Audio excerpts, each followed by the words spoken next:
Breaking news out of Orlando. Our Shams Charania reporting about an hour ago that Magic's leading scorers Franz Wagner's MRI showed a sustained high left ankle sprain, but thankfully no structural damage to his left leg. This type of injury typically has a time frame of 2 to 4 weeks. Wagner left the game in the first quarter, as you see there, against the Knicks after coming down hard on his left leg going up for a dunk. The Magic's trio of Banchero, Wagner, and Suggs have played just 17 games together since their start of the 24-25 season, with all three players missing significant time due to injuries. Let's check out how the rest of the game went at MSG yesterday. There you see Jalen Brunson and the Knicks hosting the Magic. Late in the first quarter, Brunson knocks down the J. Monica? Yeah, Jalen Brunson is really... He's been up and down with his three-point shooting this year, but he had a good showing last night. Overall, I thought the Knicks did a really good job of moving the basketball. Josh Hart, in particular, has been a bit of a vision, if you will, from the three-point line, especially in the month of November, since the month of November, I should say. OG Anunoby in his second game back after that hamstring. Excellent showing for him. What was that, though, Desmond Bain? He's trying out for dodgeball, too. That's what I said, Bobby. The craziest thing was, right before the timeout, right before this happened, our radio producer was like, something's going to happen in this game because you could feel the tension. Yeah. Now, thankfully, this was it. Yeah. But, yeah, it was just the tension. Mike Breen said he threw the ball like he was Nolan Ryan on the broadcast. I thought was hilarious. There they are hugging it out afterwards, though, which is nice. All right, Celtics against the Raptors. Celtics going for their fifth straight here. Ooh. Sam Hauser to Walsh, cleaning it up. I like that kid. I like Jalen. Under the radar. Yeah, I like him a lot. Really good defensively, really good this year. Jaylen Brown on the step back three.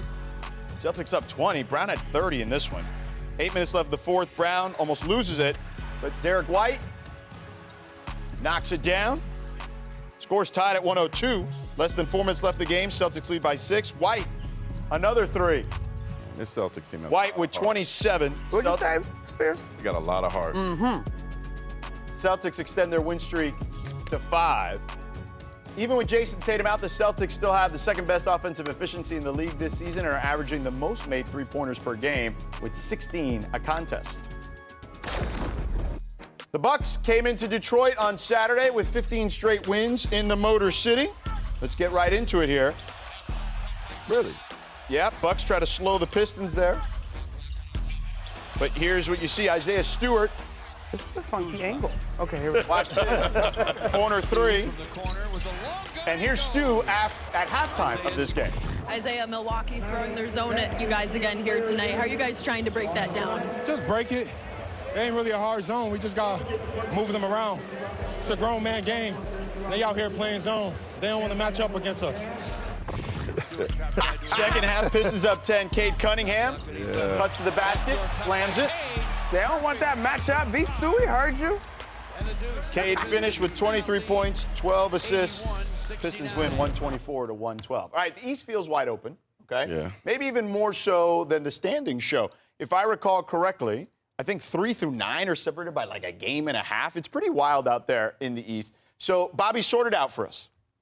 I feel like I was the college football football committee as far as how we were looking at, as far as how we ranked this, because somebody's going to be left out of the top 5 here. But I think certainly when we're looking at the top spot, it's got to be Detroit. 19-5, they've been the best team in the first quarter mark of the season here. Number 2, the New York Knicks. I think if New York could play all their home games at home, they would be at number 1 right now when you look at them at 13-1. Number 3, and this is going to surprise people, the Boston Celtics. Gap year, what gap year? Yeah. When you look at no Tatum, Porzingis, and Holiday, Jaylen Brown, 32 points in his last 5 games. Now, here's where it gets a little bit complicated here. Here we go, Bobby. Number 4, I got to put Toronto still there. I know they've lost 3 in a row right now, but they're 15-10. Okay. The Raptors at number 4. 5 is basically flip a coin, and I'm going to basically base it off a little bit of last year. Cleveland, 14-11 here, but they've been so inconsistent this year. I don't know kind of who they are right now, but we could talk about Atlanta, Orlando, Philadelphia, Miami, who's lost, I think, 3 or 4 in a row here. But as you can see, this Eastern Conference is wide open, but I do think it starts with the Detroit Pistons at number 1. I mean, they're playing great basketball, Monica. The Knicks are right there, obviously, and the Celtics a little bit of a surprise, I think, to some, along with the Raptors. But the Eastern Conference, everybody knocked it. Mon, in the offseason. Yeah. But the Eastern Conference is tight right now. You're right. So I like this list, Bobby. I don't know. I'm most curious about, for me, the Raptors, how sustainable this is. I think RJ Barrett just has a knee injury thing. He's going to be out for Tuesday's game versus the Knicks. The thing with the Celtics, though, to me, I'm with you. I think in the offseason, everybody was like, oh, Jason Tatum. And don't get me wrong. Excellent, powerful, Olympian, all the things. But it's not like that team was completely decimated without talent. And the Knicks were just there. Matter of fact, these are the highlights. I will say that game clearly had a revenge feel when the Knicks were in Boston, considering what the Knicks did last year during the postseason. But Jordan Walsh is flying under the radar. Derek White has sort of been up and down in terms of his confidence, but obviously had a really good game the other night. I think Jaylen Brown has taken this responsibility to kind of keep this team on the track in terms of what they're accustomed to in Boston. And, of course, Joe Mazzulla is a madman, so I knew that this group was still going to play hard and put their best foot forward. We got to put respect on Jaylen Brown's name, man. Like, he was the MVP of the finals 2 years ago. It's forgotten. He's averaging almost 30 a game. No one's talking about it. He's been incredible. They lost all these guys. Joe Mazzulla's doing a fantastic job. And this is a Celtics team that started off slow. They don't have Jason Tatum. But, hey, I'm just, like, the way they're continuing to play, the way their camaraderie is getting, and other guys are starting to come around. What are they going to be in April, March, if Tatum can come back? And I know I said something. People were mad at me when I said that he might be back late in the season based on the source I had. I don't know, man. If he's back, this wide open East thing might be a lot different. Not as wide open? It'd be the biggest non-traded team can make. Right. Yeah. When you add a player off the injured list like him. But they've been able to sustain it. And usually you get an idea as far as who a team is after 25 games here. I'm not saying they're going to be a 50-win team, but this team competes every night. And if you can compete every night in the Eastern Conference, you're going to hang around 3 or 4 in the East. All right, finally, Chris Paul was back in the gym, in the lab, working out, as he waits to find out what's next after the Clippers sent him home last week. Mark, you reported last week that Paul would be open to moving to another team, even in the East. But as the next steps in CP3's basketball future are TBD, let's get into the time machine and look back at the anniversary of the biggest could-have-been moment in Paul's career. Let's flash back to SportsCenter and a Lakers trade that almost happened.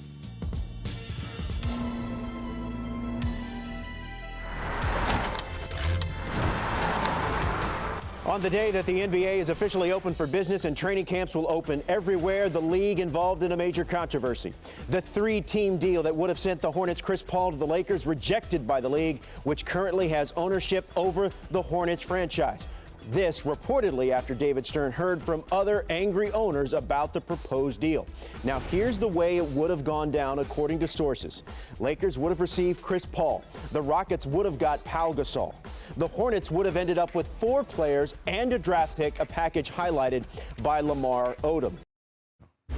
Shout out to Roflo there, Robert Flores, 14 years ago today, Mark. Now, you spoke to CP3. What did he tell you about what's going on with his career right now? Well, in terms of this trade, before the season started, he told me that he had a great conversation with Kobe Bryant the night before it got voided. And at some point, he's going to relay that conversation of what he and Kobe talked about. He also said in terms of Kobe, he doesn't even think about him as gone. He just tries to put in his mind like he just hasn't talked to him in a long time. Monica, how do you see Chris Paul's story ending here? I hope not like this. I don't know. And I know, shout out to our producers, we've been thinking about it for a couple days about where would you want him to go? And it's a little bit complicated because at this point in his career, I don't know that a contender needs his help. And obviously, I think a large part of the legacy conversation around him is the championship that he's not yet necessarily gotten. So that's not a fit. I don't know that going to some of these other organizations and being an additional veteran sort of leader, is that placating a guy who deserves better? This one has been a really puzzling for me. The one team that I did think about, I got to keep thinking about it, was maybe an Atlanta. But again, you'd have to look and see what do they have a guy they're willing to waive? Like, can that even be a real thing? Luckily, we got Bobby here. Okay, great. you mentioned the Atlanta Hawks. They are one of 10 teams that have a roster spot, and they're really the only team that's not impacted by the luxury tax or these apron rules and everything like that. I think it's going to be interesting. A week from now is December 15th. That's when this trade market is going to open up. Does the Clippers trade him? Is there a team out there? Certainly the team across the street here, the Lakers, have an open roster spot, but they can't sign a player until January 19th here. But as Mark was saying, it's not going to end with Chris Paul hitting the waivers and basically his career being over. I do think he'll be on a roster.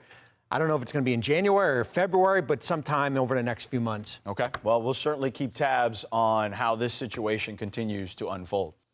Milestone moment for James Harden Saturday against the Timberwolves with 34 points in the game. Harden moved past Carmelo Anthony for 10th on the all-time scoring list. Harden needs just another about 300 points or so to pass Shaquille O'Neal at 9th. Given his average of 27 points per game, Shaq will be moving down in about 11 contests. Time to take a look at the top of James Harden's career. All right, let's stop here. Top ankle breaker, 2015. Ricky Rubio broke his ankles. No. Yeah. Yeah. Wes Johnson followed by the stare down. Mohawk James Harden? Yep, Wes Johnson right there. That's the one. I remember where I was watching that one. I was at a restaurant, and I looked up, and I was like, oh, no, he didn't do that. That is disrespectful. Yeah. Then a year later, he got Jamal Murray. That's okay, young Jamal. It's okay, you can be all-star, don't worry about it. So that's just the ankle breakers.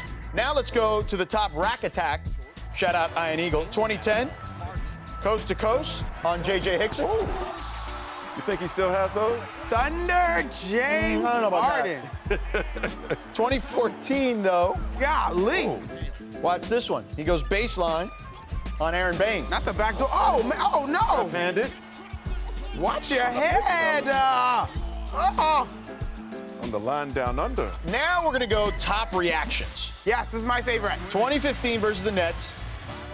Cooks him up. Watch this one. There he goes. Ready?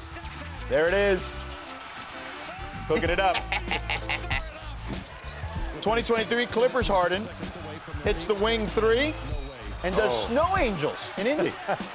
Oh, my gosh. How with all that beer juice dripping on the ground? And last season, dribble combo on Evan Mobley, and then does this. Mobley made a business. Wait, the meme doesn't. Is the meme gonna make honorable mention here? Top winning time moments here. Clutch time in 2019. He hits a three and an and one over Pat Bev and Paul George. That's nasty. That is just nasty work. Oh, wow. Hey, he pointed at him. Not pointing. Then we go to OT at Oracle in 2019. I remember this. Gets this one over Dre and Clay. Oh, I miss Oracle. Lets Dre know about it, too. I remember that. Wow. Yeah. Oh. Not safe for work language there. Hey. James Harden joins LeBron and Kevin Durant on the all-time top 10 scoring list. It's the first time 3 active players have all been in the top 10 since Malone, Jordan, and Akeem did it back in 2002. Harden posted this on IG after passing Melo on the all-time list. Easy money sniper, otherwise known as Kevin Durant. Tell King James we on the way up the list, but y'all two are different.